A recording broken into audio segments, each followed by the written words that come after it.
नाव सांगा। मी सुनील गवई, भारत मुक्ती मोर्चा जिल्हाध्यक्ष। भारत मुक्ती मोर्चा, राष्ट्रीय पिछड़ा वर्ग ओबीसी मोर्चा, Buddhist international network, Bahujan Kranti Morcha व राष्ट्रीय परिवर्तन मोर्चाच्या माध्यमातून येणाऱ्या 9 एप्रिल 2025ला जेल भरो आंदोलन मोठ्या प्रमाणात होणार आहे आणि हे जेल भरो आंदोलन संपूर्ण भारतामध्ये 567 जिल्ह्यांमध्ये एका वेळी होणार आहे।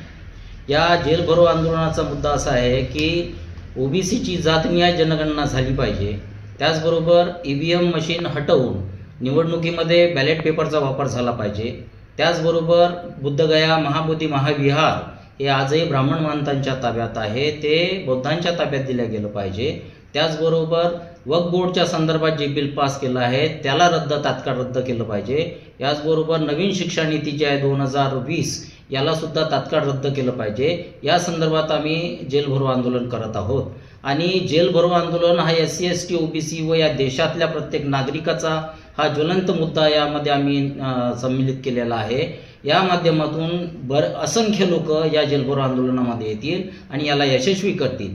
आजही सरकार आमच्यावर नीतीचा अवलंब करून आम्हाला प्रेशराईज करण्याचं काम करत आहे, आमचे मूलभूत हक्क अधिकार दाबण्याचं काम करत आहे। आता जनसुरक्षा विधेयक बिल आणलेलं आहे आणि ते जनसुरक्षा विधेयक बिल आम्हा सर्वांचा हक्क अधिकार, जे संविधानिक मूलभूत अधिकार आहे ते मूलभूत अधिकार संपवण्याचं कटकारस्थान या बिलमध्ये आहे आणि जर आपण का या सर्व बाजूंना विरोध करू शकलो नाही तर येणाऱ्या परिस्थिती हे आपल्या मूलबाळांच्या, या देशातील भावी पिढींचं सत्यानाश केल्याशिवाय राहणार नाही। म्हणून मी सर्वांना आवाहन करतो की तुम्ही सर्वांनी या जेल भरो आंदोलनाला यशस्वी करण्यासाठी मोठ्या संख्येने सहभाग झालं पाहिजे।